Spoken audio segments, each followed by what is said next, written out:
नमस्कार सभी व्यूअर्स को एंड वेलकम। तो आज का वीडियो रहने वाला है काफ़ी खास क्योंकि वी हैव अ गेस्ट जो कि 19 साल का है, 19 years only and first year college में पढ़ रहा है करेंटली। एंड क्या बताऊँ अब, he is earning in lakhs, thousands of dollars वो अर्न करता है every month from the prop firm trading. तो आज उसी का इंटरव्यू लेगा, उसका ट्रेडिंग स्ट्रैटेजी क्या है, माइंडसेट क्या है, जानने का हम लोग कोशिश करेगा इस वीडियो में। Make sure to stay tuned till the end of this video. उससे पहले आप जानता ही है क्या करना चाहिए।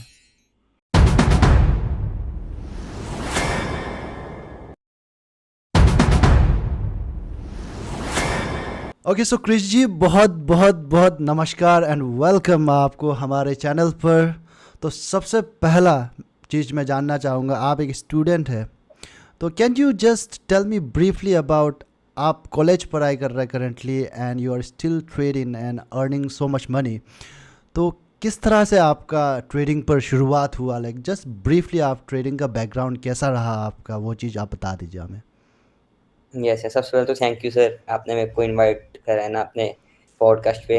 एंड अगर मैं बताऊं तो सबसे पहले जब मैंने स्टार्टिंग करी तो मेरे को थोड़ा मतलब कम एज से थोड़ा पैसे कमाने का शौक था।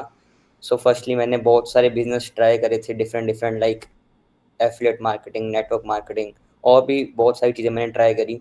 लाइक मैं वीडियो एडिटिंग्स करता था, एसएमएम करता था, बट उन चीज़ों में मेरे को इतना ज़्यादा स्कोप नहीं लगा और मैंने उनसे थोड़ा बहुत अमाउंट करा। एंड इवन मैं पहले गेमिंग चैनल भी था मेरा, मैं गेमिंग से भी थोड़ा बहुत कमाता था, पबजी खेलता था मैं, उनसे थोड़ा बहुत होता था। बट इन दी एंड थोड़ा मैंने देखा तो उससे ज़्यादा कुछ हो नहीं रहा था। सो मैंने और इसे रिसर्च करा और सारी चीज़ें देखी। उसके बाद मैंने ट्रेडिंग के बारे में मेरे को पता लगा, तो मेरे को ऐसा लगा कि ये चीज़ मेरे लिए बेस्ट है ना। मेरे को ये सबसे अच्छा लगा और मेरे को लगा कि मैं इससे अच्छा खासा पैसा कमा सकता हूँ। स्टार्टिंग से मतलब मेरे को अपने ऊपर ऐसा बिलीफ आ रहा था, कॉन्फिडेंस आ रहा था। सो एट दैट टाइम मैंने अपना थोड़ा, मेरे को ट्रेडिंग के बारे में पता लगा। यू कैन से कोविड के बाद की बात है ये, 2022 के बाद। कोविड के, जब कोविड चल रहा था उसके अप्रॉक्स 3-4 मंथ्स के बाद, कोविड के टाइम पे मेरे को मोबाइल मिला था। उससे पहले 8th तक जब मैं, बस तब मोबाइल फ़ोन नहीं था, उसके बाद मिला। तो तब तो गेमिंग में निकल गया, बट उसके बाद थोड़ा मेरे को पता लगा इन सब चीज़ों के बारे में, ट्रेडिंग के बारे में, क्रिप्टो करेंसी के बारे में। मेरे कज़न्स वगैरह क्रिप्टो करेंसी करते थे, तो वहाँ से थोड़ा बहुत पता लगा। एंड इस टाइप से मेरी फिर पूरी जर्नी थी स्टार्ट हुई। एंड नाउ ऐसे अब चल रही है, आप सबके सामने ही है। ओके, लाइक बेसिकली क्या आप क्रिप्टो ही ट्रेडिंग करता है? नहीं नहीं, मतलब स्टार्टिंग में मेरे जैसे कज़न थे तो वो क्रिप्टो वगैरह कॉइन्स में करते थे। जैसे 2020 के टाइम पे बहुत ज़्यादा क्रेज़ था क्रिप्टो का। आपने सुना होगा वो छोटे-मोटे जैसे कॉइन्स होते थे, शिबा इनू हो गया, राइट? वैसे। तो मेरे को उनसे पता लगा, फिर मैंने जो अपनी जर्नी स्टार्ट करी वो फिर इंडियन मार्केट से करी थी। और अभी जैसे करंटली मैं फॉरेक्स एंड क्रिप्टो कर रहा हूँ। That's the scene. Okay okay okay, आपका स्टोरी सुन के ऐसा लग रहा है कि आपका नस नस में like you have the entrepreneurship का वो जो खून जो होता है ना। हाँ जी, तो हाँ जी सर। एनीवेज, आप क्लास कितना था, लाइक स्कूल पे पढ़ता था होगा डेफिनेटली, लाइक हाँ व्हेन जी, यू हाँ जी, उस स्टार्टेड। टाइम पे तो फिर मैं स्कूल में ही था। जब मेरे को पता लगा तब मैं 9th क्लास में था। ओके, नाइन्थ और क्लास उसके पे। बाद तब मैंने स्लो स्लो नॉलेज वगैरह लेनी स्टार्ट करी थी। उस टाइम पे 9th में था तब मैं, मतलब मेरे को 9th में ही फ़ोन मिला था। 8th तक मेरे पास मेरा पर्सनल मोबाइल नहीं था। 8th तक यू कैन से मैं टॉपर था। एंड अच्छे मेरे मार्क्स आते थे, 98 95 8th तक। उसके बाद 9th में मेरे को फ़ोन मिला, तब कोविड भी आ गया। उसके बारे में, इन सब चीज़ों के बारे में स्लोली स्लोली मेरे को पता लगने लगा, ऑनलाइन बिजनेस के बारे में, हर एक चीज़ की ऐसा भी कुछ होता है ना। फिर मेरे को अंदर जुनून हुआ कि मेरे को खुद का कुछ करना है, पैसा कमाना है, फैमिली के लिए करना है ना, अपने घर वालों को प्रोवाइड करना है, खुद के लिए करना है। सो इस चीज़ से मेरी जो जर्नी थी वो बेसिकली स्टार्ट हुई। और उसके बाद मैंने बहुत सारी, जैसे मैंने बताया, चीज़ें ट्राई करी, है ना। कुछ काम करी, कुछ नहीं करी। किसी से मैंने थोड़ा बहुत पैसा कमाया जैसे एफिलिएट वगैरह से, बट ज़्यादा नहीं हुआ। तो वही पैसों से मैंने अपना ट्रेडिंग के लिए थोड़ी बहुत इन्वेस्टमेंट स्टार्ट करी थी। फिर लर्निंग करके अभी चल रही है ऐसे। Okay, like if you don't mind Krish, can you tell me like how old you are? Right now sir I am 19। You're 19 years old and you have already started earning in lakhs, right? या या So anyways, like how your Profum journey got started, like Profum के बारे में आपको कैसे पता चला? Prop firm के बारे में सर, लाइक पहले तो मैं इंडियन मार्केट्स कर रहा था। तो इंडियन में मैं मतलब सीख तो गया था, बट मैं ब्रेक इवन स्टक पे ही था।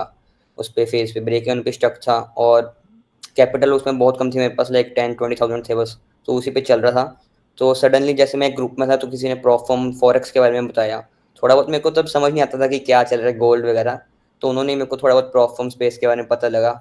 मतलब आज से अप्रॉक्स यू कैन से 2 इयर्स बैक और 1.5 इयर्स बैक, उस टाइम पे बस 1-2 प्रॉप फर्म्स के नाम होते थे। तो उस टाइम पे मेरे को पता लगा और मेरे को लगा कि ये ठीक है, क्योंकि कम कैपिटल से भी स्टार्ट किया जा सकता है ना, और हमारे पास तो कैपिटल वैसे ही कम थी क्योंकि सब कुछ खुद कर रहे थे। तो उस टाइम पे मेरे को बेसिकली पता लगा कि प्रॉप फर्म्स जैसा भी कुछ होता है कि अगर कैपिटल नहीं है तो आपको फंड्स दिए जाते हैं। उसके बाद से मैंने स्लोली स्लोली प्रॉप फर्म्स में भी अपना स्टार्ट करा। ओके, अब आप लाइक कॉलेज कौन सा ईयर पे है? कॉलेज का सर अभी मेरा फर्स्ट ईयर ही चल रहा है। अभी फर्स्ट ईयर कॉलेज चल रहा है, एंड लाइक कौन सा कोर्स कर रहा है आप वैसे अभी? मैं सर अभी B Com. Okay, bachelor in commerce आप कर रहे हैं, राइट?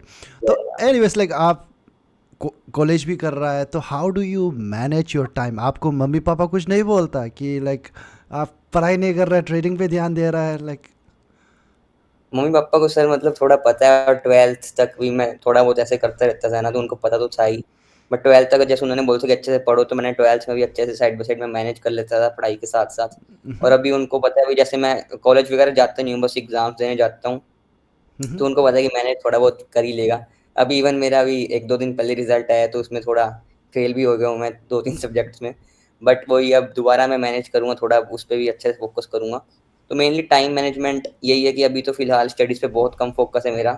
12th तक तो अच्छे से था। अभी मेनली जैसे पूरा फोकस इन्हीं सारी चीज़ों पे है, ट्रेडिंग वगैरह पे। एंड साइड बाय साइड मैं उसको अपने कॉलेज को मैनेज कर रहा हूँ। जैसे मैं कॉलेज तो जाता नहीं हूँ, बस एग्ज़ाम्स देने जाता हूँ। अभी मैंने ऐसे एग्ज़ाम से 1-2 दिन पहले बस स्टडी कर लेता हूँ और पेपर हो जाता है। Okay, okay, okay. So I don't want to go too much on college thing.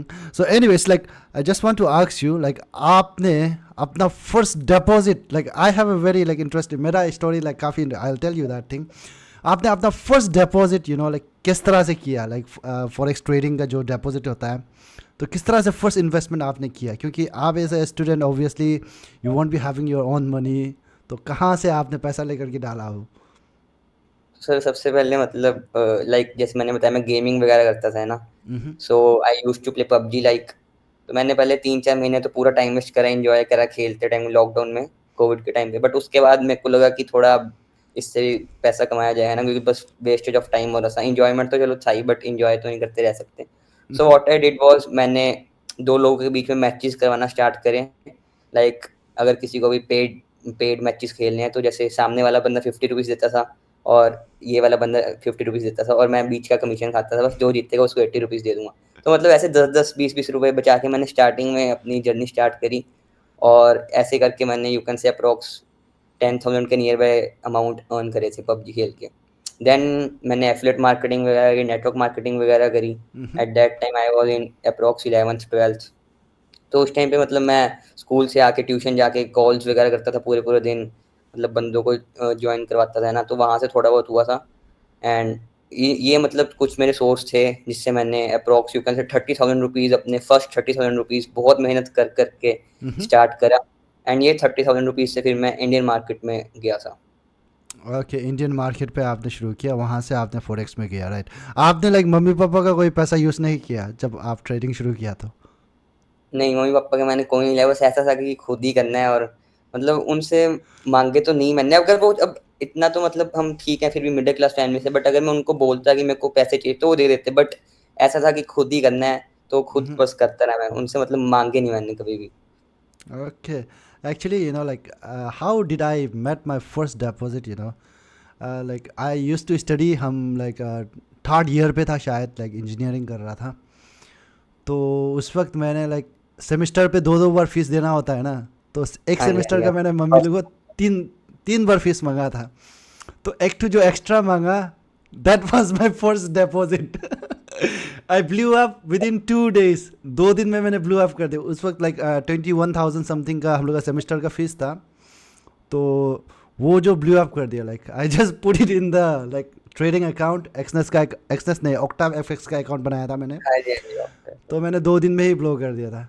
So this is how I got started, like first deposit ऐसा ही किया मैंने। तो that's why I was just asking you like. तो yeah anyways, कितना आपने loss किया अभी तक currently, like how many accounts आपने ब्लू अप किया like before becoming a profitable trader?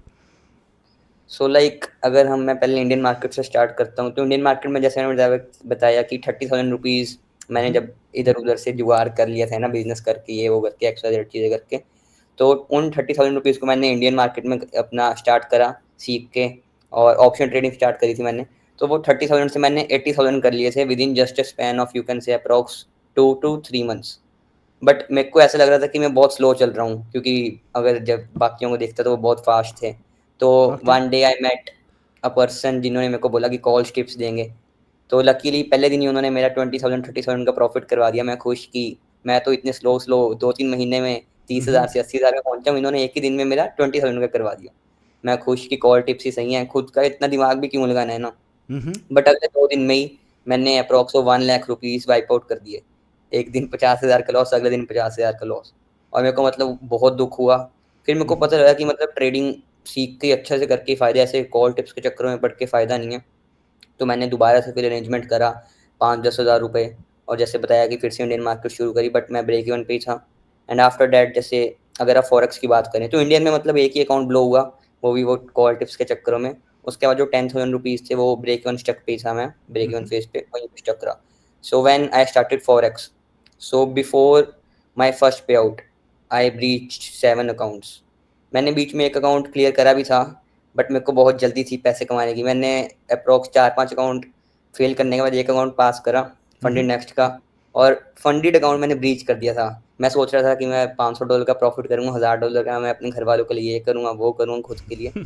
तो उस एक्साइटमेंट में मैंने अपना मतलब कि उसी क्वांटिटी साइज़ से ट्रेड करा, हाँ। जिससे मैं अपने डेमो अकाउंट्स में करता था, और वो 2-3 स्टॉप लॉस गए और ब्लो हो गया। So first okay. पे आउट जब मेरा आया, उससे पहले 7 अकाउंट्स मैंने ब्रीच करे, उसके बाद जाके मैंने फर्स्ट पे आउट अपना लिया। That was the case. Okay okay, so like you said like आपने 2 दिन में 1 लाख रुपीज़ पूरा लॉस कर दिया, वाइप आउट कर दिया। Obviously it's a very big sum of money for the students. हाँ जी, हाँ तो जी। आपका इसमें आपका पेरेंट्स लोगों को पता चला, रिलेटिव्स लोगों को पता चला, कुछ नहीं बोला? देखो रिलेटिव्स को तो मतलब मैंने बताया नहीं था इन सब चीज़ों के बारे में, बट पेरेंट्स को भी मैंने नहीं बताया था। पेरेंट्स को मैंने उस टाइम पे थोड़ा मेरा मूड खराब था, घर वालों को मतलब इतना तो पता लग गया था कि कुछ हुआ है, बट बताया नहीं था। सो आफ्टर यू कैन से 6 टू 7 मंथ्स मैंने उनको ये चीज़ बात बताई, और मैं खुद भी मतलब हँस रहा था अपने ऊपर, है ना, क्योंकि बाद में ऐसी मेमोरीज़ जब ओके। डिस्कस करते हैं हम तो बहुत हँसी आती है ना, कि हम ऐसी गलतियाँ भी करते थे, ऐसी पागलपंती भी करते थे। तो मैंने उनको बताया, तो उनको उनको भी पता लगा है ना कि ऐसे-ऐसे इसने करा है। उनको पता लगा कि चलो मेहनत तो कर रहा है, कुछ तो कर रहा है ना, एटलीस्ट स्टडीज़ के साथ-साथ स्टडीज़ में भी थोड़ा ठीक था, जैसे मैंने आपको बताया।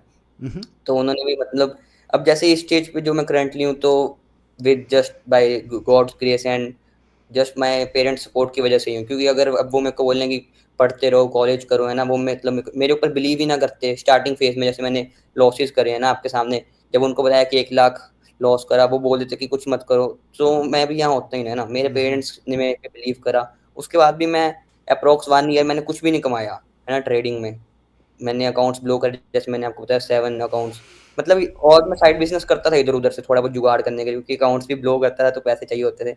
बट उन्होंने बिलीव करा, उसकी वजह से ही हुआ। और रिलेटिव्स का, जैसे आपने पूछा, रिलेटिव्स को मेरे कुछ नहीं पता मेरे बारे में, उनको मैं बताता नहीं हूँ कि क्या ओके। चल रहा है। हाँ जी, मतलब मेनली मेरे पेरेंट्स को ही सब कुछ पता है, और उनको ही मैंने लेट बताया कि कहीं उनको भी टेंशन ना हो जाए।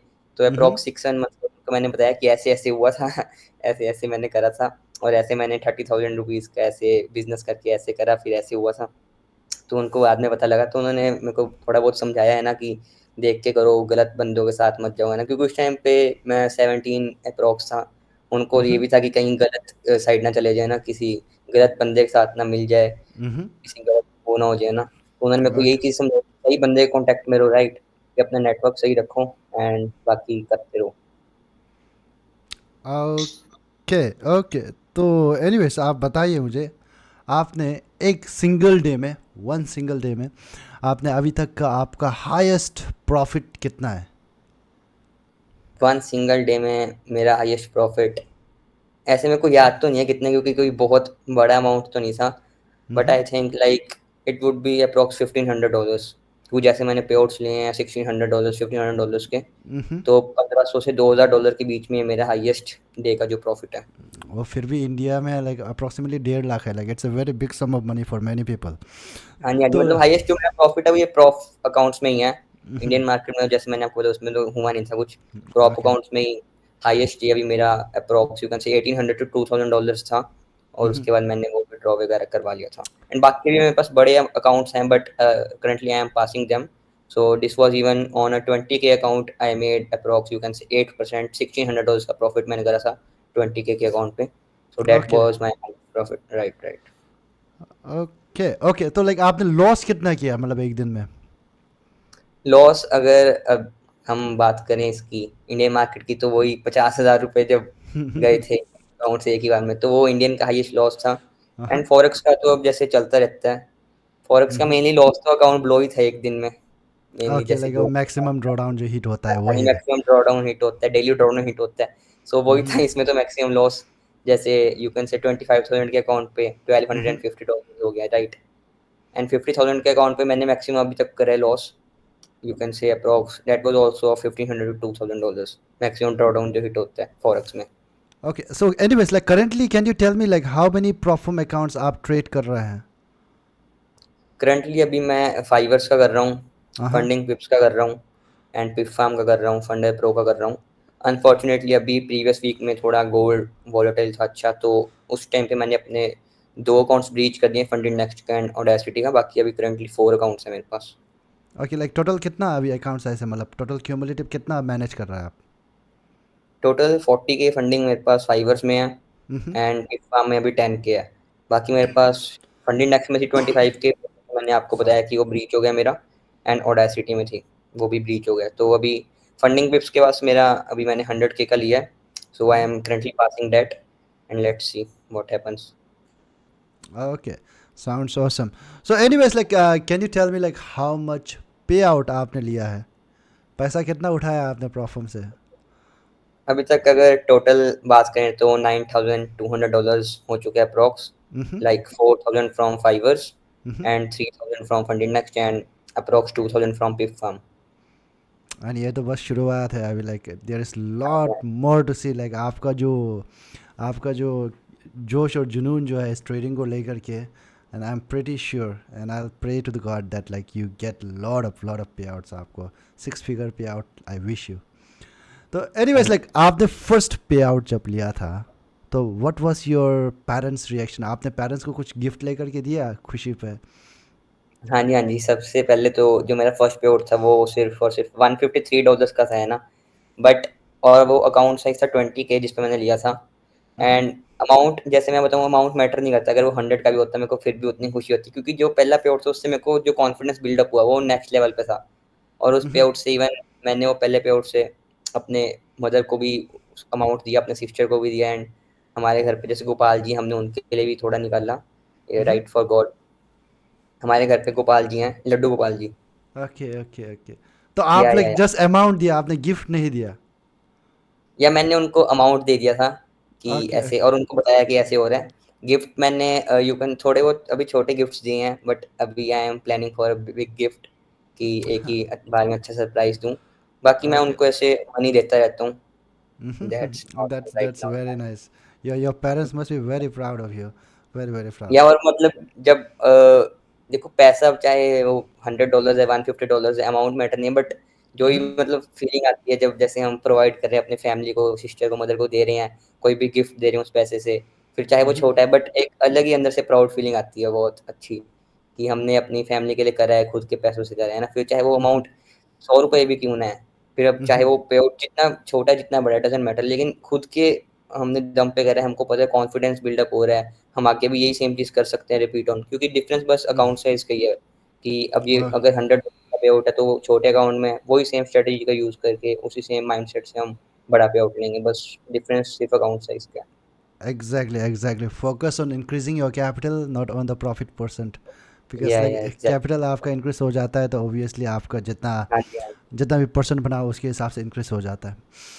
तो एनीवेज लाइक आप किस तरह से पे आउट लेता है? Like what medium do you use? India पे तो ऐसा है कि लाइक काफ़ी सारा लाइक रेगुलेशंस ये सब आ जाता है, लीगल इलीगल का केस। तो आप कौन सा मेथड यूज़ करते हैं? किस तरह से आप प्रॉफर्म से पे आउट सेफली उठा रहे हैं?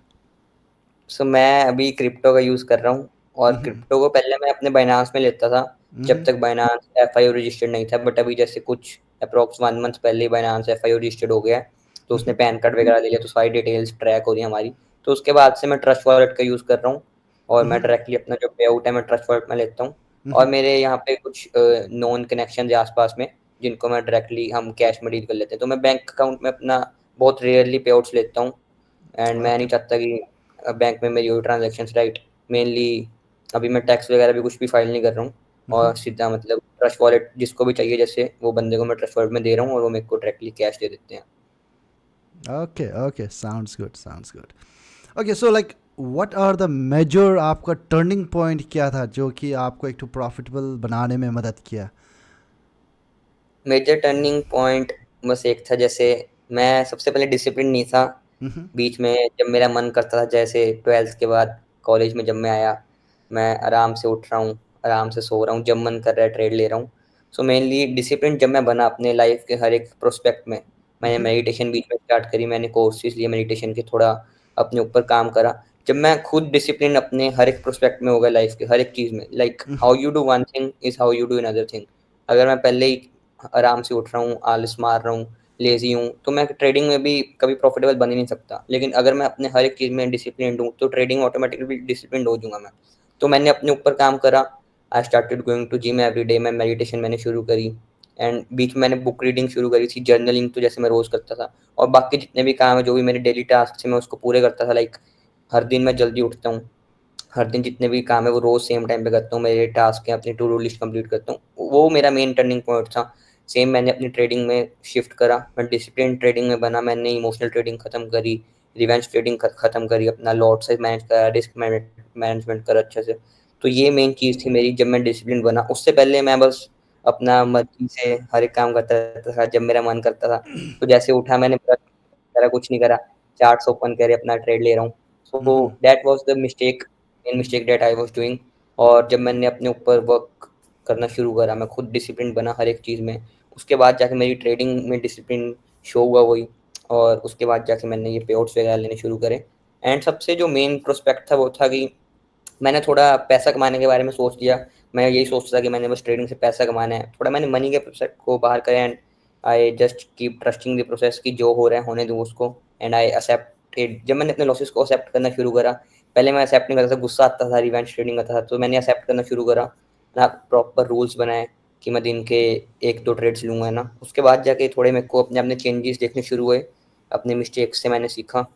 उसके बाद ये मेरा मेन टर्निंग पॉइंट था, जहाँ से मैंने 7 अकाउंट्स अपने ब्लो करने के बाद अपना अकाउंट्स क्लियर करे और अपने पे-आउट्स लेने कंसिस्टेंटली स्टार्ट करे। अभी जैसे पे-आउट्स अगर आप देखोगे, सिर्फ़ प्रीवियस 2 अप्रॉक्स 2 टू 2.5 मंथ्स में आए हैं ये जितने भी आए हैं। उससे पहले तक मैं as a normal, you can से, लॉस मेकिंग ट्रेडर था। आई हैड ओके उससे ओके। पहले मैंने अकाउंट्स पास करे थे, बट वही जल्दी के चक्कर में मैं अकाउंट्स उड़ा देता था। बट अभी जैसे थोड़ा मैंने प्रोसेस के बारे में सोचना शुरू करा, लाइक यू सेड कि कैपिटल मैटर करती है, राइट। परसेंटेज बेसिस पे मैं सोचना मैंने शुरू करा, तो मेरे को पता लगा कि सही कर रहा हूँ मैं ना।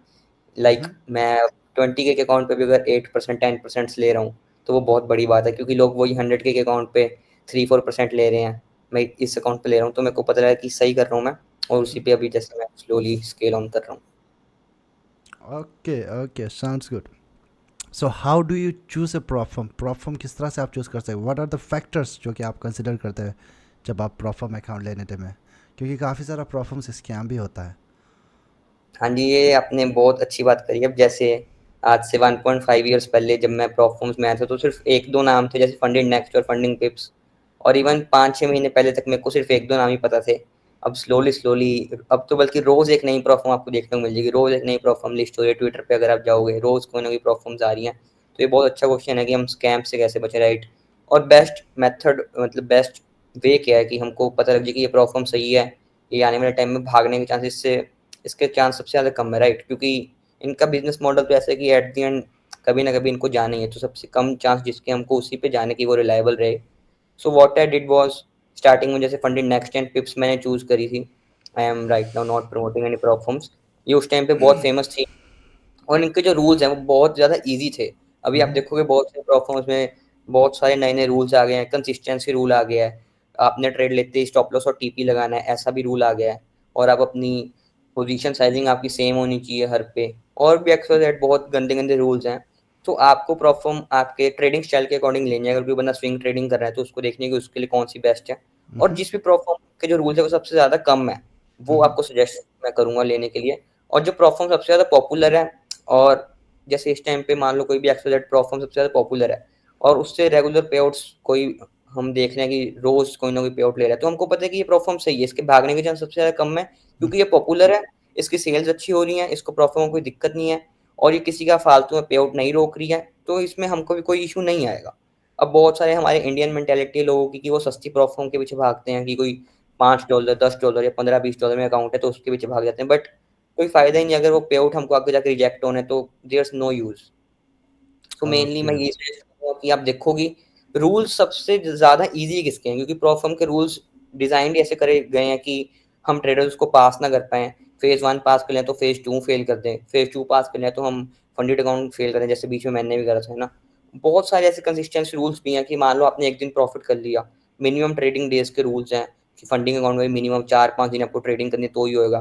तो अगर आपने 2-3 दिन प्रॉफिट भी कर लिया, 1 दिन लॉस करा, फिर आपका साइकोलॉजी खराब होके आप और लॉस कर देते हो। तो जिसमें बिल्कुल सिंपल रूल्स हैं, कोई भी आलतू फालतू का रूल नहीं है और जो आपको लग रहा है कि इस टाइम पे बहुत पॉपुलर है, इसमें कोई इशू नहीं है, कोई बेफालतू में रिफ्यूजल आपने नहीं देखा, कि बहुत रेयर आपने देख रहे हो कि उसको कोई स्कैम बोल रहा है या उसको कोई ऐसे बोल रहा है कि इसने मेरा पे आउट रिजेक्ट करा, वो प्लेटफॉर्म आपके लिए बेस्ट रहेगी।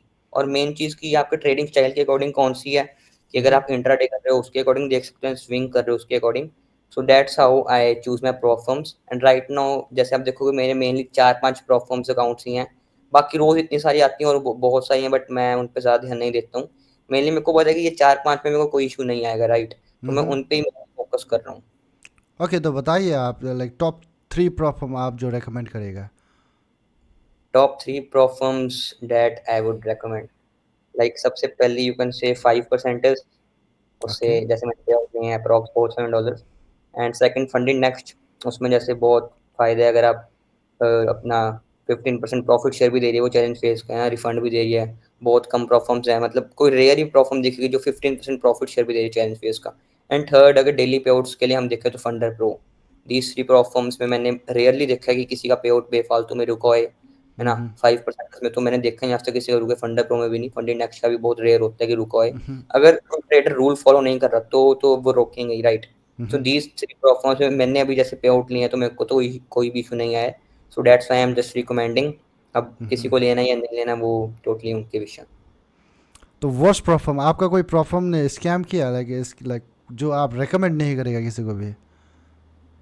या सबसे पहले अब जैसे बिफोर टेकिंग माय फर्स्ट पे आउट, एक मैंने और प्लेटफॉर्म थी जिससे मेरा पहला पे आउट आने वाला था, बट पहला पे आउट ही मेरा स्कैम हुआ था। पहला पे आउट, यू कैन बिलीव कि मैं फर्स्ट पे आउट अपना ले रहा हूँ और पे आउट सिर्फ $70 का था, मैंने $100 का प्रॉफिट करा। दैट पे आउट वाज जस्ट ऑफ $70, 70% उन्होंने देना था और मेरे को वो भी नहीं मिला था, मतलब पहला पे आउट ही मेरा स्कैम हुआ था। और मैंने बहुत सारी इंस्टा पे भी स्टोरीज डाली कि पे कौन सा आउट में प्लेटफॉर्म था? वो कोई अब इंडियन प्रोफर्म है, मतलब वो अभी मेरे को scam the fusion funded, TFF, आपने शायद ओके। नाम, हम भी नहीं या सुना लाइक आई डोंट नो वही है वेयर। ना।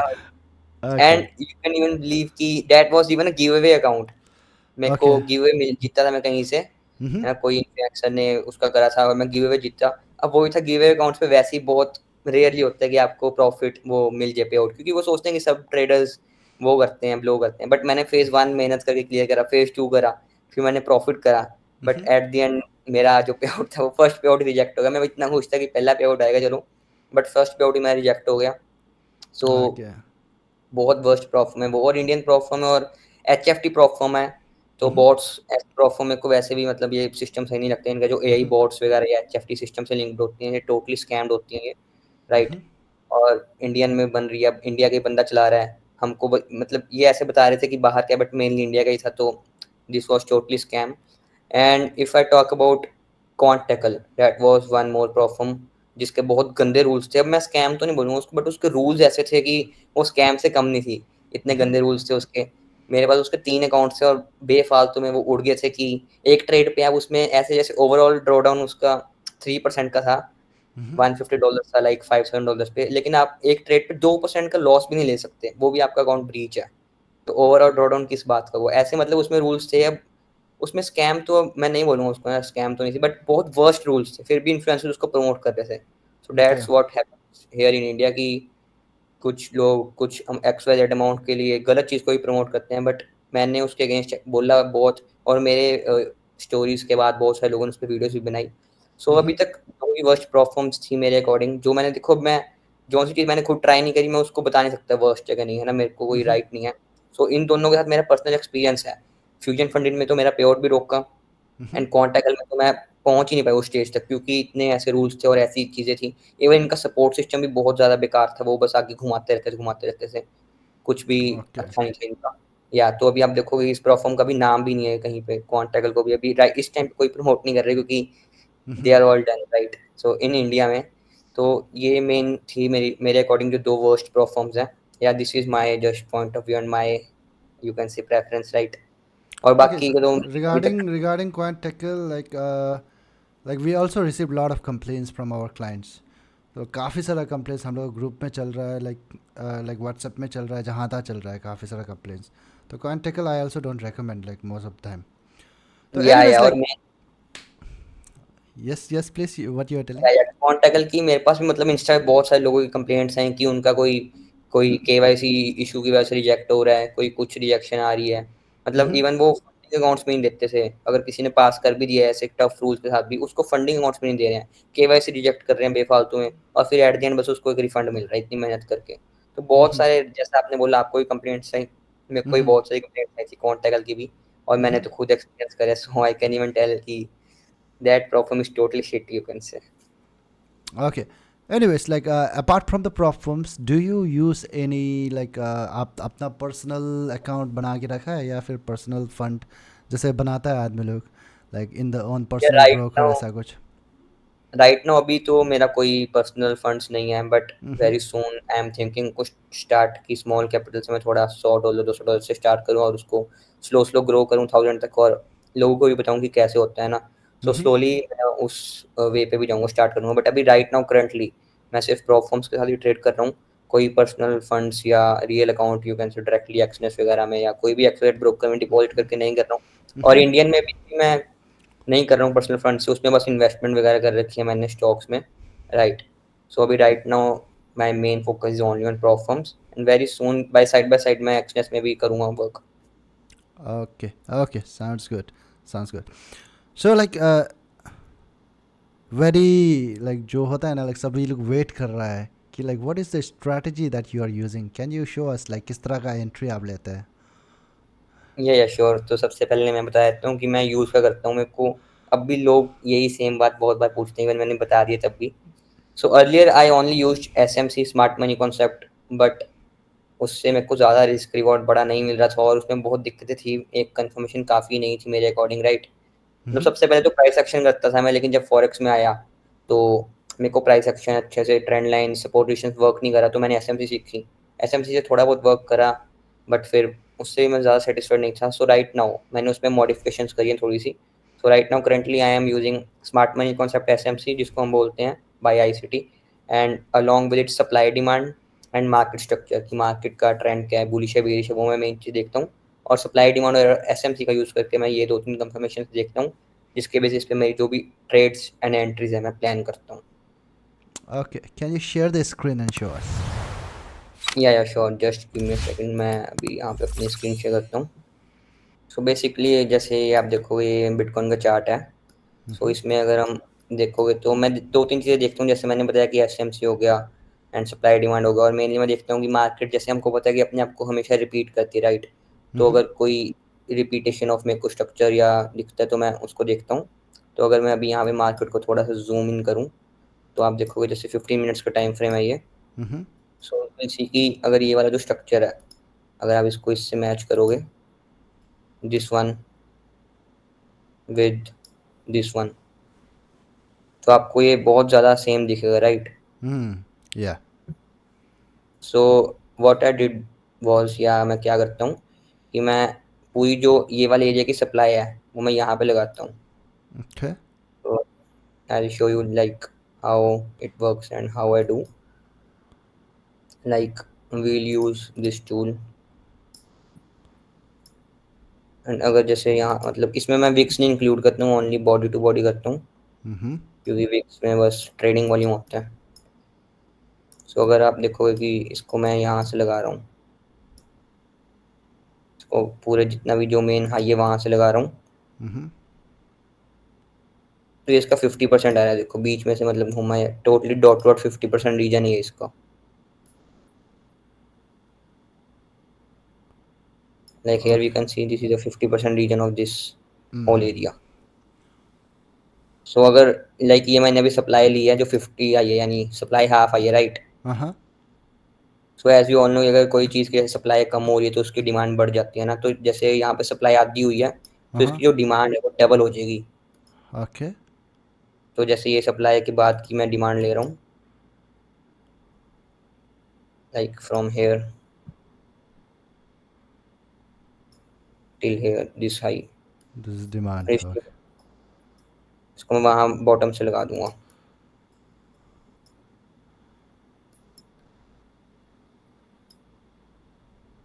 फ्रॉम हेयर, और जैसे मैंने बताया डिमांड डबल होगी, राइट।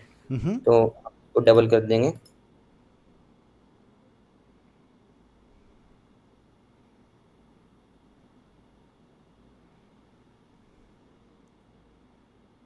ऐसे अच्छे से पूरा डबल हो जाएगा ये। Mm-hmm. और ये हमारा पूरा जो टारगेट प्राइस है वो आ जाएगा। You can see that this would be our mainly target price. मैं यहाँ पे एक लाइन लगा देता हूँ अभी के लिए, और हॉरिजॉन्टल लाइन, ताकि हमको पता लग जाए कि जाके कि टारगेट आया था या नहीं। ये जैसे मेरा टारगेट है, और Mm-hmm. यहाँ पे मेरी जो बेसिकली एंट्री थी, जैसे 15 मिनट्स का टाइम फ्रेम है तो 5 मिनट्स पे मैं एंट्री ले लेता हूँ। अगर आप देखोगे यहाँ पे और भी बहुत सारी कन्फर्मेशन थी, जैसे प्रीवियस में यू कैन सी एक सपोर्ट एस आर इंटरचेंज वे, राइट। सपोर्ट जो Mm-hmm. पहले रेजिस्टेंस थी है ना, वो अब सपोर्ट का काम कर रही है, देखो सपोर्ट लेके तो वहीं पे मार्केट दोबारा आई, राइट। और जो लोग एसएमसी फॉलो करते हैं उनके अकॉर्डिंग यहाँ पे एक ऑर्डर ब्लॉक भी है, राइट। सी यहाँ पे एक उनको ऑर्डर ब्लॉक दिख जाएगा, है ना। Order block Mm-hmm. भी था, सपोर्ट भी था।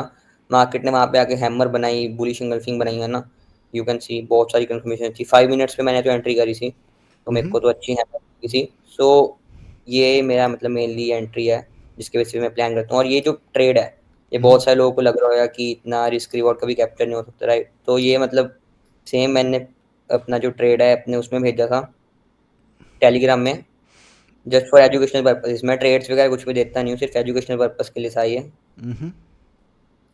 और इसमें 1:37 का रिस्क रिवॉर्ड था जो हमको कैप्चर हुआ था। 1:37 का आपने कैप्चर किया यहाँ पर। या ये 1:37 था। और even you can even check my Telegram, description में आप लिंक दे दोगे ना इस ट्रेड का। 16 अप्रैल को जो भी जाएगा वो देख सकते हैं यहाँ पे। यहाँ से अगर किसी ने भी एंट्री करी है, so this would be the risk reward, right. और अभी अगर हम आगे जाके देखें कि रिस्क रिवॉर्ड आया या नहीं, कि टारगेट आया या नहीं, तो देख सकते हो कि टारगेट उसके बाद भी बल्कि मार्केट और ऊपर चली गई थी। और देख सकते हो कि हमारे टारगेट के बाद ही एक मार्केट ने रिजेक्शन भी ली थी, राइट। अच्छा मतलब वो दिया था, यू कैन से करेक्शन, और उसके बाद से दोबारा बाइंग गई है ना। और ये सारी चीज़ें मतलब लोगों को अनबिलीवेबल लगेंगी कि 1:42 है ना, 1:37 ऐसे होता नहीं है ना। और ये अभी बता रहा हूँ। सो ये 16 अप्रैल डेट है, right. You can even see here Mm-hmm. सुबह 16 अप्रैल को सेम टाइम पे 6 से 6 बजे के अप्रॉक्स, 6:30 बजे सेम मैंने ट्रेड शेयर करा था ये कि, बट मैं ट्रेड जैसे बताया मैं देता नहीं, तो सिर्फ एजुकेशनल पर्पज के लिए बताया था, Uh-huh. है ना। बस ऐसे एक ट्रेड दे दिया था मैंने ऐसे ही सेम, कि 1:37 का रिस्क रिवॉर्ड लगा के 98,097 वाज माय टारगेट। और Mm-hmm. ये देख सकते हो चुका है। ओके, सो लाइक आप ये क्या बोलते हैं, स्टॉप लॉस कैसे फिक्स करते हैं? टेक प्रॉफिट तो कहाँ फिक्स करते जत गया। स्टॉप लॉस मेरा लाइक यू कैन सी, जैसे ये सपोर्ट था, ऑर्डर ब्लॉक था, राइट। सो हाँ. स्टॉप लॉस मेरा इस बस लो के नीचे था। और मेरा एक कैंडल का स्टॉप लॉस रहता है बस, ओनली वन कैंडल की। अगर जैसे मेरे यहाँ पे जोन पे आई मार्केट, राइट, हाँ. जैसे मैंने बताया वो सप्लाई जोन का 50% पे आई मार्केट।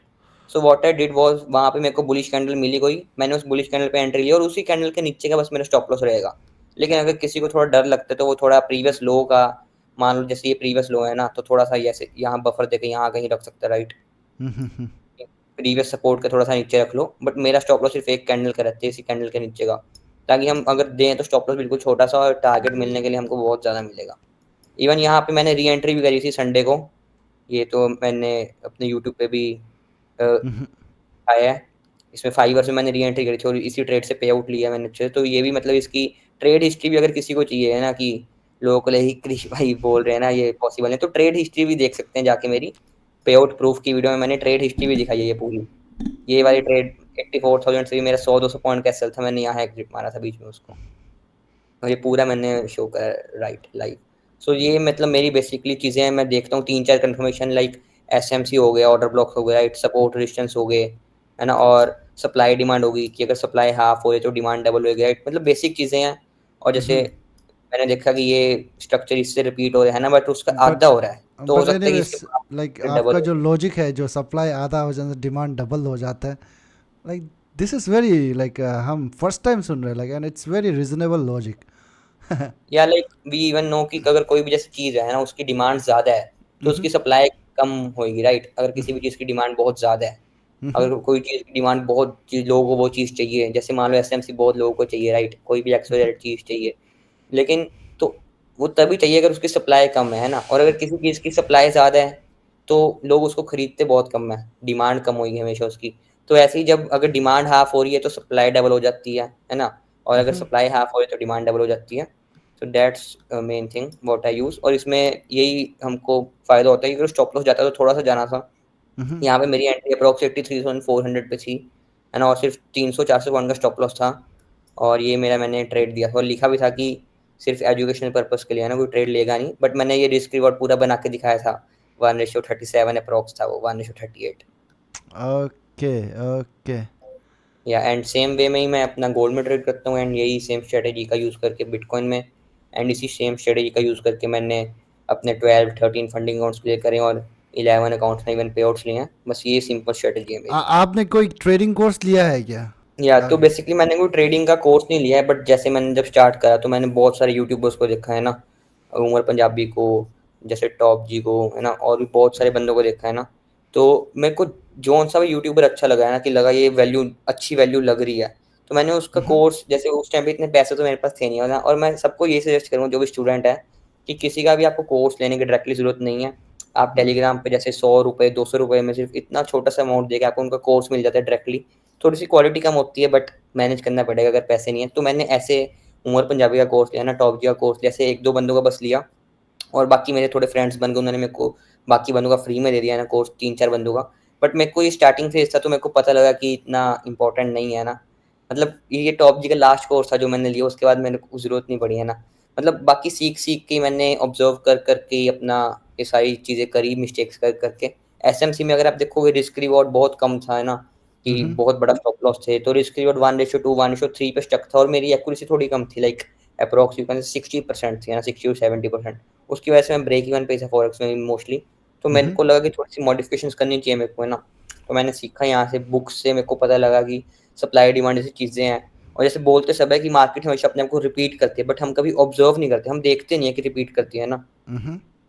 अब हमने देखा कि वो स्ट्रक्चर उससे मैच करा, जैसे बहुत बार वही उसी कैंडल ने उसको गिराया, दोबारा से वो कैंडल बन रही है, वो चीज़ हम बस, फिर मेरी ऑब्ज़र्वेशन है कि वो चीज़ हो सकती है दोबारा, कि पहले भी वैसे स्ट्रक्चर बना मार्केट नीचे, अब भी हो सकता है वैसा स्ट्रक्चर बनकर नीचे आ जाए। सो उन वो मेरे बेसिक चीज़ों पे मैंने ट्रेड लिया। और आप देखोगे ऐसी मतलब चीज़ें बहुत रेयर दिखेंगी आपको, है ना, क्योंकि मेनली ये बुक्स में बहुत सारी, मैं सप्लाई डिमांड की बुक्स में, मेरे से बहुत सारे लोग पूछते हैं कि आपने कहाँ से सीखा? स्टार्टिंग में तो मैंने सबसे सीखा है ना, मेरे को जो-जो जिस बंदे से सीखने को मिला मैंने सीखा, है ना? फिर 2-3 बंदों को इवन जैसे मैंने आपको बताया कोर्स भी लिया है ना, I have no shame in telling कि मैंने सबसे सीखा है ना, क्योंकि मेरा ये मानना है कि जो चीज़ें आपको किसी से भी सीखने को मिलती है, सीखो, है ना? फिर वो चाहे अनप्रॉफिटेबल ट्रेडर हो, उससे भी आपको कुछ ना कुछ सीखने को ज़रूर मिलेगा। तो मैंने सबसे सीखा, ऑब्ज़र्व करा, सबको देखा, सबको कि क्या ये चीज़ मेरे लिए फ़ायदेमंद है, जो-जो मेरे को लगा मैं उसको ऐड करता रहा, है ना, सीखता रहा। अभी करंटली तो मैं किसी को भी नहीं देख रहा हूँ, है ना, क्योंकि अब तो ज़रूरत नहीं है, बट स्टार्टिंग में सबको देखा, अभी फिर आप थोड़ा बहुत दिखाएंगे ना, अभी आप दिखाएंगे. आप सिखाएंगे दूसरे को. या अभी सिखा तो नहीं रहा हूँ करंटली मैं, तो फ्यूचर में वील सी, है ना, कि अगर हुआ ऐसा कुछ। तो जैसे आपने पूछा कि कोर्स वगैरह किसी का लिया, तो ऐसे मतलब पेड कोर्स मैंने बहुत, ऐसा नहीं है कि 10-20 हज़ार किसी पे लगाए हुए, बस जैसे सिंपली यू कैन से कि कोर्सेज़ ₹100 ₹200 देके, है ना, वो होते हैं, वो मैंने लिए थे, वो भी आज से अप्रॉक्स, उमर पंजाबी का कोर्स तो जब मैं 12th में था, 11th में तब लिया था, 2-3 साल पहले जब मैंने स्टार्ट करा था, है ना। सो ऐसे था मेरा seen all. Okay, so like how do you manage your trading psychology, जो होता है आपका over trading, FOMO, revenge trading, ये सब, इसके लिए आप क्या टिप्स शेयर करना चाहेगा जो लोग सीख रहा है करेंटली? तो सबसे पहले देखो, ट्रेडिंग साइकोलॉजी वर्ड सुनने में बहुत छोटा सा है, बट बहुत वास्ट है टॉपिक, है ना, पूरा। अभी अब इस पे बात करें तो पूरे 1-2 घंटे लग जाएंगे। बट मेनली जब मेरे को ऐसा लगा है ना, तो सब लोगों ने मेरे को यही बोला कि मैं यूट्यूब पे भी गया कि बुक्स पढ़ो, ये करो, वो करो, है ना, तो मैंने इवन बुक्स भी पढ़ी, like trading in the zone है ना बाय मार्क डोगलस, उससे आपको थोड़ा बहुत सीखने को मिलेगा। बट मेनली जब तक आप गलतियां नहीं करोगे ना, आपको खुद नहीं पता लगेगा कि ये चीज़ हो रही है या नहीं हो रही है ना, आपके लिए काम कर रही है या नहीं कर रही। अब मैं अगर आपको कोई चीज़ बता रहा हूँ वो मेरे लिए काम करे, राइट, हो सकता है आपके लिए काम ना ही करे। हम्म। सो मेनली ट्रेडिंग साइकोलॉजी के लिए अगर जैसे फ्रेश माइंड आपको होना चाहिए ना, सबसे main cheese. So I started meditation and एक बेसिक सेट ऑफ रूल्स होना चाहिए। लोग बोलते हैं कि साइकोलॉजी खराब होगा, ये होगा, वो होगा। वो तभी होता है जब अपने रूल्स को फॉलो नहीं करते हो, राइट। फोमो तभी होता है जब अपने रूल्स को फॉलो नहीं करते हो। आपने लिख रखा है कि मैंने दिन में बस 1 या 2 ट्रेड लेने हैं, मेरा पहला ट्रेड स्टॉप लॉस गया, उसके बाद मैंने दूसरा लिया, वो भी स्टॉप लॉस गया, तो मैं डे क्लोज कर दूंगा, राइट। लेकिन हम्म। आप कर नहीं रहे हो, आप रिवेंज ट्रेडिंग कर रहे हो। उसके बाद आपको और फोमो हो रहा है, आपने भी मूव मिस कर दिया तो आपको फोमो हो रहा है, राइट। और ये चीज़ें तभी होती हैं जब अपने बहुत बड़ा लॉस कर दो या बहुत बड़ा प्रॉफिट कर दो।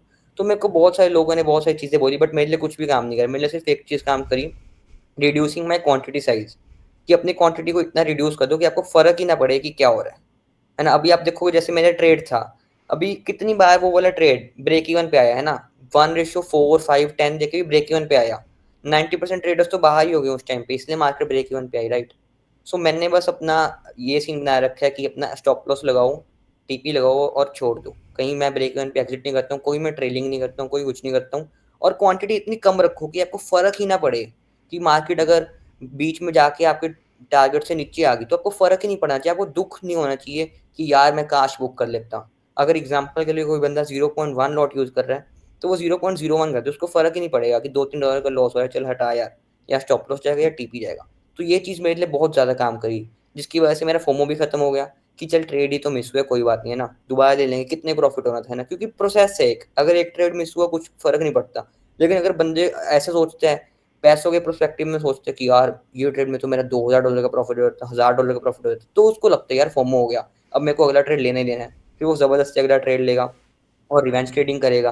तो ये सारी चीज़ों को खत्म करने का एक बेसिक सेट ऑफ रूल्स बनाओ जो आपके लिए ही सही है। जैसे मैं एग्जांपल के लिए बता देता हूँ कि दिन के 2 ट्रेड से ज़्यादा नहीं लेना है। अपना एक डिफाइन होना चाहिए कि आपने लॉस इतने लेना है। $2000 के एग्जांपल के लिए लॉस हुआ तो मैं डे क्लोज कर दूंगा। फिर चाहे मेरे को ऐसा सेटअप भी मिल रहा है जिसकी मेरे को लग रहा है कि पक्का टीपी देगा ही देगा, है ना। आपको कोई दोस्त भी बोल रहा है आपका, या हर बंदा बड़े से बड़ा यूट्यूबर बोल रहा है कि ये ट्रेड जाएगा ही जाएगा, जिसकी आपको अंदर से खुद को कॉन्फिडेंस है कि जाएगा, लेकिन आप नहीं ले रहे हो वो ट्रेड। क्यों? क्योंकि आपका आज का लिमिट है जो खत्म हो गया है ना। That's called discipline. वो मेन डिसिप्लिन है कि आपने तब भी ट्रेड नहीं लिया, आप तब भी अपने रूल पे स्टिक हो गए। मेरे 2 ट्रेड हो गए, 2 स्टॉप लॉस गए, आज के लिए डे क्लोज है, कल देखूंगा मैं। वो चीज़ों को जब आप रोज फॉलो करोगे तो आपको साइकोलॉजी में दिक्कत आ ही नहीं सकती, क्योंकि वो आपको डेली रूटीन बन चुका है। आपका डिसिप्लिन हो गया कि मेरे को बस 1-2 ट्रेड लेने हैं, पहला में प्रॉफिट हुआ। और अपना एक प्रॉफिट का टारगेट भी सेट कर लो आप। पहले मैं नहीं करता था, मेरे को लगता था कि भाई जितना प्रॉफिट प्रॉफिट तो जितना ज़्यादा हो रहा है ना होने दो। बट अगर प्रॉफिट का टारगेट नहीं है तो आप ओवर ट्रेडिंग करोगे, है ना। ओवर ट्रेडिंग तभी होती है, $1000 का प्रॉफिट हो गया, आज तो बढ़िया दिन है और ट्रेड ले लेता हूँ। तो एक प्रॉफिट का टारगेट भी सेट करो, क्योंकि हम लॉस का भी कर रहे हैं, राइट। कि अगर आज मेरा $5000 का प्रॉफिट हो जाता है, फिर वो 1 में हो रहा है तो ठीक है, 2 में हो रहा है ठीक है, मैं उसका डे क्लोज कर दूंगा। या मेरा 1000 का लॉस हो रहा है, मैं डे क्लोज कर दूंगा, बस ये सिंपल सी चीज़ है। उसके बाद मार्केट को मत देखो। और जैसा मैंने सबसे मेन चीज़ बताई, आपका जो पीएनएल है आपको उसको बिल्कुल भी नहीं देखना है। अपना trade low, stop loss and TP लगाओ और उसको छोड़ दो, क्योंकि पीएनएल को देखोगे आपको फिर डर लगता है, राइट। आपके अंदर इमोशंस आते हैं जब आप देख रहे हो कि प्रॉफिट $100 ऊपर गया, ब्रेक इवन पे आ गया कॉस्ट टू कॉस्ट, तो आपको बहुत ज़्यादा डर लगेगा, राइट। कि यार मेरे को तो प्रॉफिट दिख रहा था, ब्रेक इवन पे आ गया। और ट्रेड लेने के बाद अगर आप मार्केट को देख रहे हो तो आप बस अपना टाइम ही वेस्ट कर रहे हो, क्योंकि मार्केट ने तो वही करना है जो वो करना चाहती है ना। आपको हम्म। जो भी करना है ट्रेड लेने से पहले करना, जितने भी एनालिसिस करने थे। अब ट्रेड ले लिया, अब तो कोई फायदा भी नहीं है, राइट। मार्केट को देख के अपना स्टॉप लॉस टीपी लगाओ और छोड़ दो, बाकी ये काम कर लो, है ना। जैसे मैं स्टूडेंट हूँ तो मैं उस टाइम पे अपनी स्टडीज़ कर सकता हूँ या अपना बाकी का काम कर सकता हूँ, है ना। अपने मदर की हेल्प कर सकता हूँ घर में, बाकी जो भी काम करना है वो कर सकता हूँ, अपने यूट्यूब के लिए वीडियो रिकॉर्ड कर सकता हूँ, राइट। अपना इंस्टा पे जा सकता हूँ। टाइम वेस्ट तो मैं बिल्कुल नहीं करता हूँ, राइट। जो भी मेरा टास्क है उसको पूरा कर सकता हूँ। अब अगर मैं मार्केट को देखता रहूँगा तो बल्कि मेरा दिमाग भी खराब हो गया है ना, हम्म। और मैं ट्रेड से जल्दी एग्जिट ऑटोमेटिकली हो जाऊँ, क्योंकि मैं मार्केट को देख रहा हूँ। मेरे टीपी से थोड़ा सा पहले रिवर्स हुआ, मेरे को ऐसा लगा कि यार यहीं पे एग्जिट हो जाऊँ। So that's how I managed all these things, है ना। ये सारी चीज़ों को मैंने करा, अपने अंदर चेंजेस लाए। मैं भी ऐसा नहीं है कि पहले से ये कर रहा था ना, मैं भी गलतियाँ कर रहा था, बट ये चीज़ें सारी मेरे लिए काम करी, है ना। जब मैंने पोजीशन साइजिंग रिड्यूस करा तो मेरे को फ़र्क ही नहीं पड़ता था कि एसएल जा रहे जाने दो, कुछ नहीं होता, है ना। हम्म। लेकिन मेरा टारगेट आ रहा है, सही है, चलो। उसके बाद से आपके धीम स्लोली स्लोली इमोशंस खत्म होंगे, फिर आपकी कोई भी साइकोलॉजी खराब होएगी नहीं, क्योंकि आप डिसिप्लिन्ड हो, आप रोज़ कंसिस्टेंट हो, रोज़ फिर आपके स्टॉप लॉस जा रहे हैं तो भी आपको फ़र्क नहीं पड़ेगा, क्योंकि रोज़ कितना ही लॉस ले रहे हो आप, राइट? क्योंकि आपकी क्वांटिटी रिड्यूस्ड है। मैंने तो स्टार्टिंग में अगर कोई भी बिगिनर है जो हमको देख रहा है ना, तो मैं उसको यही सजेस्ट करूँगा कि बहुत कम क्वांटिटीज़ लो, जल्दी मत करो। मैंने बहुत जल्दी करी है, तभी मेरे 7 अकाउंट्स उड़े। अगर मैं स्लो रहता तो शायद मैं 1-2 अकाउंट उड़ने के बाद पास कर लेता, लेकिन मेरे को जल्दी थी, जल्दी-जल्दी से पैसा कमाना है, जल्दी से अकाउंट पास करने हैं। और मैं सबको देखता था, सारे इन्फ्लुएंसर्स को, कि यार वो पैसा कमा रहा है, वो पैसा कमा रहा है, वो भी मेरी एज का ही है, मैं नहीं कर पा रहा। तो ये भी फोमो ही है, हमें फोमो ही हो रहा है ना? हम पूरे दिन सोशल मीडिया पे सबकी स्टोरीज़ देख रहे हैं, उसने ये कार ले ली, उसने ये कर दिया, वो कर लिया। बट हम ये तो देख ही नहीं रहे, हमारी जर्नी अलग है। हो सकता है वो पहले ही हमसे आगे हो, है ना? हो सकता है पहले उसके पास आधी चीज़ें हैं वो, उसको फैमिली सपोर्ट पहले से ही अच्छा है। हम ज़ीरो से उठ रहे हैं, है ना? हो सकता है पहले उसके पास अच्छी कैपिटल होए। उसकी जर्नी टोटली अलग है, बट हम उसको अपने से कंपेयर कर रहे हैं। अब जैसे बहुत सारे लोग मेरी एज के मेरे को उनसे कंपेयर कर रहे हैं ना, बट उन्होंने ये नहीं देखा कि मेरे को 4 साल हो गए हैं अप्रॉक्स, है ना? और मैं पहले कितना मैंने लॉस करा है, कितने सारे और बिज़नेस ट्राई करे हैं, कैसे कैपिटल का अरेंज करा है। बट वो देख रहे हैं कि इस बंदे ने इस एज में ले लिया तो मैं भी करूँगा। वो जल्दी-जल्दी में सारे अकाउंट्स उड़ा रहे हैं। सो जल्दी बिल्कुल नहीं करनी है, बस प्रोसेस है, चलते रहने दो। अगर अपने ऊपर बिलीफ है, तो ऑटोमैटिकली हर एक चीज़ हो जाएगी। मेरे को पता था कि मैं करूँगा। बीच में मेरे को 1 साल पहले बहुत दिक्कत आई, मैं इवन ऐसे दिन भी से मैं बैठा रहता था, मतलब सोचता भाई मैं कर क्या रहा हूँ? मतलब ऐसे कैसे हो रहा है ना? जब मैं अकाउंट्स उड़ाता था, मैं बैठता था रात को ऐसे बैठूँगा आराम से कि भाई ये हो कैसे रहा है ना? मतलब पूरा सैड होके पूरा अपना। बट वही चीज़ से बाहर तभी आओगे आप, अगर आप रोज़ लगे रहे हो। वो भी दिन देखे मैंने, और खुद बता रहा हूँ, मेरे पास वीडियोज़ भी उस दिन की, मेरे को वो दिन याद भी है कि आ गए थे, है ना? और उसके बाद भी इवन मेरे बर्थडे वाले दिन मेरा अकाउंट ब्लो हुआ था एक, ओके। बर्थडे वाले दिन। इट वाज़ माय बर्थडे और उस दिन रात को मेरा अकाउंट ब्लो हुआ था। अभी बात है अप्रॉक्स 7-8 मंथ्स पुरानी, तो ऐसे हुआ था। तो वो भी टाइम था और अब भी टाइम है, मतलब सिर्फ़ 2.5 मंथ्स में अप्रॉक्स इतने सारे मैंने पेआउट्स लिए हैं ना। और अभी आप देखोगे बहुत सारे ट्रेडर्स बोल रहे हैं मार्केट्स वोलेटाइल है, वो इस टाइम पे ले नहीं पा रहे, बट मैं ले पा रहा हूँ। तो वही नई-नई चीज़ें सीखी, देखा क्या काम कर रहा है, क्या नहीं कर रहा। मेरे लिए काम कर रहा है तो मैं इसी पे स्टिक हूँ simply.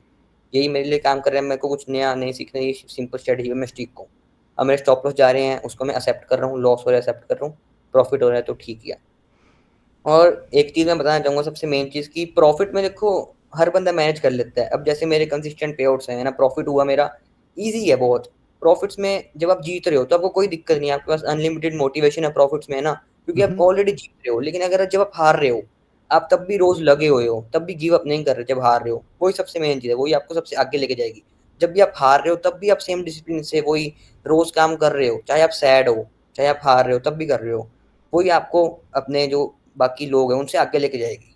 That's the main thing that I did and that's why right now I am here.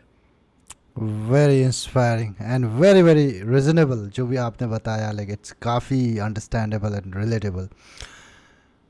Thank you very much.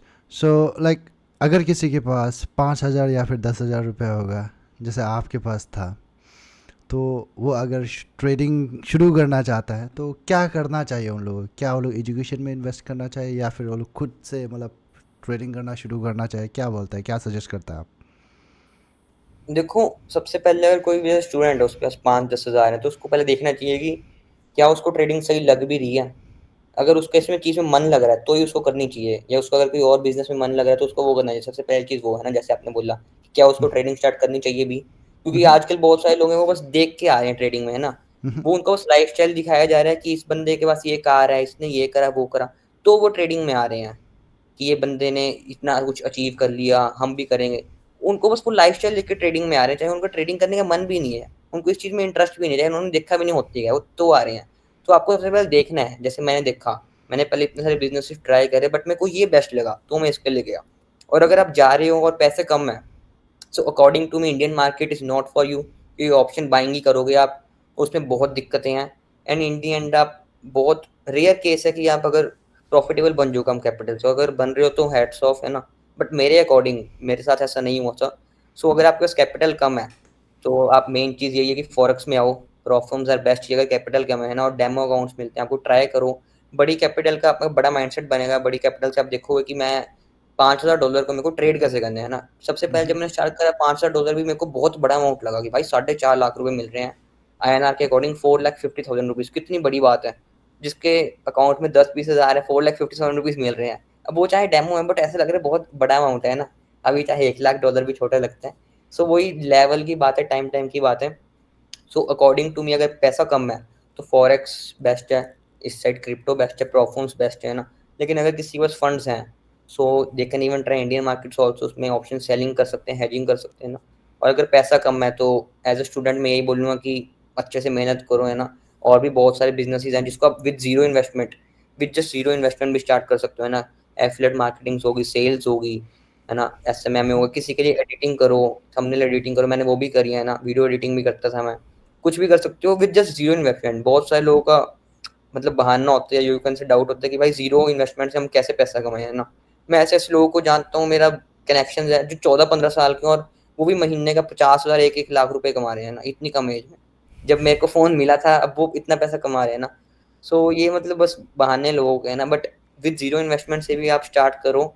और स्लोली स्लोली अगर आपको ट्रेडिंग में इंटरेस्ट है तो सीखो, साइड बाय साइड कोई और बिजनेस करके पैसा कमाओ, अच्छे से सीखो, और फिर आप इस इंडस्ट्री में अच्छे से गेट इन करो, फॉरेक्स में प्रॉफिट में आओ। अगर पैसा कम है जैसे मैंने बताया है ना, और उसके बाद स्लोली स्लोली स्लोली स्केल करते रहो, and very soon you will be on the top. Okay Krish ji, do you have any last words जो कि आप, चाहे वो स्टूडेंट हो, जो चाहे वो कोई भी एक तो नया ट्रेडर हो, जो पैसा कमाने का, ऑनलाइन से पैसा कमाने का काफ़ी जोश रहता है आदमी लोग का, तो क्या एडवाइस आप देना चाहेगा? So the one main advice जो मैं देना चाहूँगा एक ट्रेडर को है ना, या स्टूडेंट को, कि सबसे मेन चीज़ तो ये है कि आप लगे रहो है ना। आप बहुत जल्दी अपने जो बिलीव करो अपने ऊपर, तभी आप पहुँच पाओगे। जैसे मेरे को मेरे ऊपर बिलीव था कि मैं ये चीज़ कर लूँगा है ना। और जो सबसे मेन चीज़ है एज ए ट्रेडर, आपको कोई भी कॉम्प्लेक्स स्ट्रेटजीज लर्न करने की बिल्कुल भी ज़रूरत नहीं है, राइट। आप बस कोई भी एक सिंपल सी चीज़ उठाओ, कोई भी एक चीज़ फॉलो करो, कोई भी एक चीज़ सीखो जो आपको सही लग रही है ना, जो आपको बहुत ईजी लग रही है उसको सीखो, और उसको उस पागलों की तरह फॉलो करते रहो करते रहो करते रहो। सिंपली अपने ट्रेड पे, एक ट्रेड पे 1% का रिस्क लो, या 0.5 टू 1% का रिस्क लो है ना। और मैं मान ही नहीं सकता कि आपका अकाउंट ब्लो हो जाए। अगर आपके पास $500 भी हैं, आप एक ट्रेड पे सिर्फ $5 का रिस्क ले रहे हो, तो भी आपका अकाउंट तब ब्लो होगा जब आप 100 लगातार ट्रेड स्टॉप लॉस आपके हिट करेंगे, 100। लेकिन किसी के पास उतना पेशेंस ही नहीं है कि वो वेट कर पाए उस टाइम तक। So just simply follow one strategy, और एक अपना प्रॉपर रिस्क मैनेजमेंट फॉलो करो कि कोई भी ट्रेड पे 1% से ज़्यादा रिस्क नहीं लेना है, और सिर्फ 1-2 पेयर्स में ट्रेड करो। जैसे मैं आपको अपनी बात बताऊँ, तो right now I am only trading in gold only. अब जैसे ये बिटकॉइन का मैंने आपको दिखाया, तो ये बिटकॉइन का मैं लास्ट ट्रेड से, इसका मैंने बिटकॉइन में कोई ट्रेड ही नहीं लिया, क्योंकि मेरे को मेरा मन नहीं गया, मेरे को सही नहीं लगा, राइट। मेरी स्टडी के अकॉर्डिंग कुछ ज़्यादा ट्रेड्स नहीं बने, मैं नहीं घुसा उस चीज़ में ना। मेरे को थोड़ा सा भी डाउट लगा कि यहाँ पे मेरे को अंदर से शंका आई, तो मैं उस चीज़ में नहीं गया। सो अपने 1-2 पेयर्स पे स्टिक रहो है ना, अपने लिए टाइम चूज करो कि कौन सा टाइम आपके लिए सही वर्क कर रहा है। एंड यही मेन चीज़ है जो मैं आपको बताऊंगा। तो इन सब चीज़ों को फॉलो करके आपको मतलब उस पॉइंट पे जाने से कोई नहीं रोक सकता। और आपका जो कंपटीशन है वो आप खुद होने चाहिए हो। मैं देखता हूँ बहुत सारे बंदों का कंपटीशन कोई और इन्फ्लुएंसर है, कोई बंदा है ना कि मेरे को उसके जैसा बनना है, या मेरा कंपटीशन वो है। सो आपको कंपटीशन आप खुद होने चाहिए हो। लाइक मैं क्रिश कुंबर हूँ, मेरा कंपटीशन क्रिश कुंबर खुद होना चाहिए। My future self is my competition.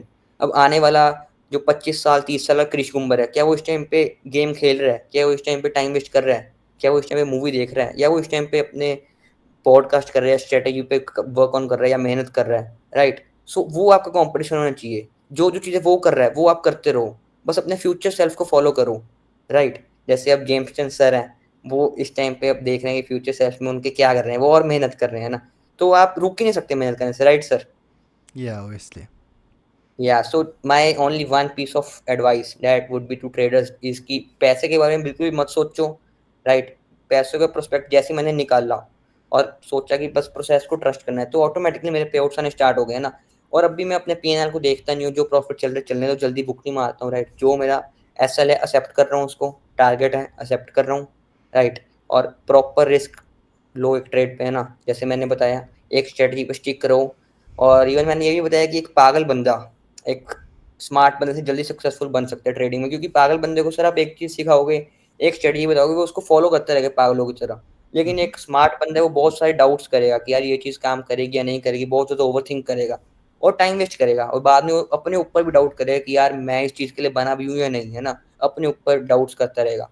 सो ये सारी मेन चीज करो, अपने ऊपर बिलीव करो। आपको पता होना चाहिए कि ये चीज आपको करनी ही है, कोई और चॉइस है ही नहीं है rather than it. And follow this all steps. और मैं मान नहीं सकता कि आप सक्सेसफुल ना बनो। रोज मतलब मेहनत कर रहे हो, so even God will see कि ये बंदा रोज लगा हुआ है, रोज इतनी मेहनत कर रहा है, तो even you will get lucky one day, right? So that's all that I want to say. Okay, that was very very inspiring है जो भी आपने कहा. It was very nice, very nice, very inspiring. Okay, so that's all. Thank you very much. जितना भी questions था आपने पूरा जवाब दे दिया जिस लगा. तो it was very very nice to talk to you and thank you very much for joining in. and जो भी ऑडियंस है यहाँ पर जो वीडियो देख रहा है, तो क्रिश जी का अपना यूट्यूब चैनल है, इंस्टाग्राम है. I leave that link on the description. आप जा कर के उन्हें फॉलो करिए, उनसे सीखिए. Like what ever he is telling, like it's very very reasonable. काफ़ी अच्छा लगा आपसे बात करके and thank you for joining इन. हाँ जी, थैंक यू सर. मतलब आपने मेरे को चांस दिया है ना बोलने का, और मैं बता पा रहा हूँ है ना, अपनी वैल्यू दे पा रहा हूँ लोगों को भी, और अपना एक्सपीरियंस शेयर कर पा रहा हूँ है ना, क्योंकि मोस्टली आप देखोगे स्टूडेंट्स बहुत सारे होंगे आपके चैनल पे भी, राइट है ना, जिनकी एज भी हो सकता है मेरे से भी कम हो, या जो मेरी एज के हो है ना, 21 22 जिनकी एज हो. सो उनके अंदर मतलब एक जुनून होता है कि भाई कुछ करना है ना, तो वो देख सकते हैं कि भाई मैंने भी करा है, वो भी करेंगे. और बस मतलब एक ही मेन चीज़ है कि लगे रहो आप है ना, और आप कर लोगे. और एंड अगेन सर, मैं आपको थैंक यू बोलना चाहूँगा ना कि आप that you gave me this brilliant chance है ना, to speak and even share, you can say share my experience है ना, और जो मेरे साथ हुआ, क्या क्या हुआ, right? So that's all that I want to say sir. So thank you so much. Okay, thank you very very much for joining in. Thank you.